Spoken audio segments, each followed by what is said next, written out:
Hello students, आज हम exercise 6.1 start कर रहे हैं।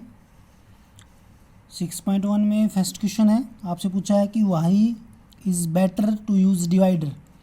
डिवाइडर भाई जिसको हम प्रकार बोलते हैं, कि प्रकार का यूज़ करना ज़्यादा बेटर है स्केल की वजह से। कभी जब किसी लाइन को आप मेजर करते हो तब तो ज़्यादा यूज़ क्यों करते हैं डिवाइडर का, वो क्वेश्चन ने पूछा है। किसी भी लाइन सेगमेंट को जब आप मापते हो तब तो भाई क्यों मापते हैं, क्योंकि भाई डिवाइडर है वो एक्यूरेट मेजरमेंट देता है, और स्केल है वो थिकनेस में कभी दिक्कत आ जाती है, कभी पोजीशन से दिक्कत आ जाती है कि कभी स्केल को आप साइड से देखते हो, स्केल को कोई ऊपर से देखता है, साइड से देखोगे तो वो प्रॉब्लम आ जाती है।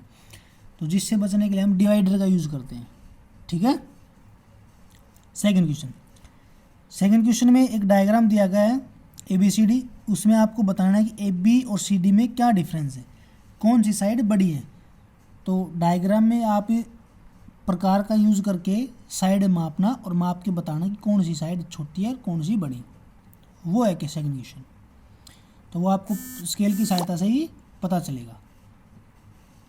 थर्ड क्वेश्चन कह रहा है कि ABC 3 कोलिनियर पॉइंट है।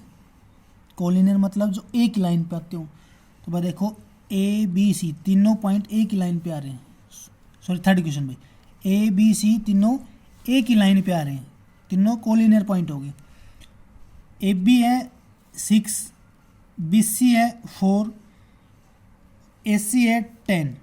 तो आपको पॉइंट ये बताना है कि B पॉइंट है वो कहाँ लाई कर रहा है। तो भाई B AC के बीच में लाई कर रहा है, तो B lies between A and C। यही क्वेश्चन ने पूछा था। फोर्थ क्वेश्चन है, एक डायग्राम दे रखा है, ये AB के बीच कितना डिस्टेंस है हमें पता नहीं, B और C के बीच में कितना है वो भी नहीं पता। तो आपको बताना है कि AB प्लस BC। तो आप प्रकार की सहायता से AB लाइन को मापना, लाइन सेगमेंट को कितनी है वो, प्लस BC लाइन कितनी है वो मापना, और दोनों को जोड़ना। जोड़ने के बाद AB लाइन जोड़ना और BC लाइन जोड़ना। जोड़ने के बाद चेक करना कि AC जितनी लाइन है वो बराबर आ रही है। मान लो ये 5 है और ये 2 है, तो टोटल होगी 7। AC को मापना, वो भी 7 आए, तो मतलब है दोनों इक्वल है। यही क्वेश्चन ने प्रूव करने के लिए कहा था। सेकंड पार्ट में AC यानी यहाँ से लेकर यहाँ तक मापना प्रकार से, और जितनी है वो उसमें से BC लाइन कितनी है वो नाप के उसमें माइनस कर देना। माइनस करने के बाद AB आंसर आएगा। AB मतलब AB जितना डिस्टेंस आएगा, अगर आता है तो मतलब सही है, नहीं तो गलत। Fifth question same as it is है। फिफ्थ क्वेश्चन में आपसे यही पूछा है, AB और प्लस BC और CD 4 पॉइंट है।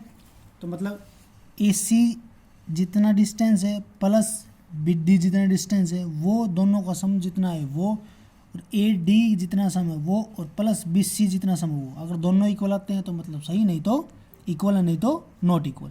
Same as it is second part है, इसमें माइनस करना है। सिक्स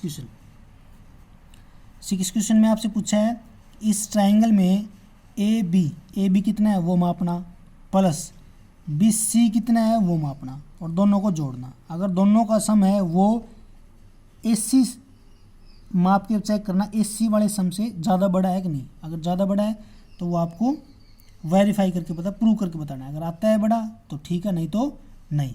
तो आप लिख देना hence AC is less than to sum of 2 sides. ठीक है, क्योंकि रूल है ट्राइंगल का, sum of 2 sides of a triangle is greater than third side, property है सर। ठीक है भाई, आज के लिए इतना ही।